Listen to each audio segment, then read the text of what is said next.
So yun nga mga kaidolo, mapagpalang araw sa lahat. Bali magandang umaga. Bali dito kakain nga pala kami sa sa 50 on the go sa may Canosa. Tagal na din nakakain. Siya, kita lang tayo. Mga kaidolo, bali nagamit ko pala yung teleportation ko dito.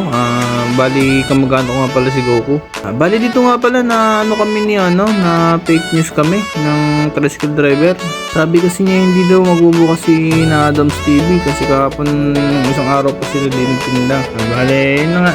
Na lang kami kumain sa katabing tindahan ni na Adams TV sa may gotohan. Kasi mga gustong kumain yan dito, bali punta lang kayo. Diba sintabi po pala sa mga kapanood dito. Pasensya na po, maliit lang kasi ang buka ng bibig ko. Ito nga ay sobrang gutom na naman ng aking mga alaga sa tiyan. Dito nga mga kaidolo, bali pinaward ko na pala dito para hindi na magtagal. Masyado mahaba ang video natin. Kasi mga di pa nakain dyan, kain na kayo. Bali kain kayo ng goto.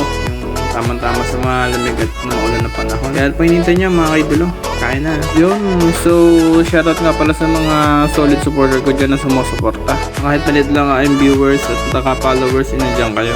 Maraming salamat sa inyo. Ingat tayo palagi mga kaidolo. So mga kaidolo, bali nandito ako na Doms TV sa 50 on the go. Bali na late pala sila ng bukas. Bali doon nga pala kami nakakain sa kabila sa may gutuhan. Kasi di namin na-expect na magbubukas pala kasi nasabi ng driver, tricycle driver, dito data magbubukas. Sa mga gusto kumain dito, punta lang kayo.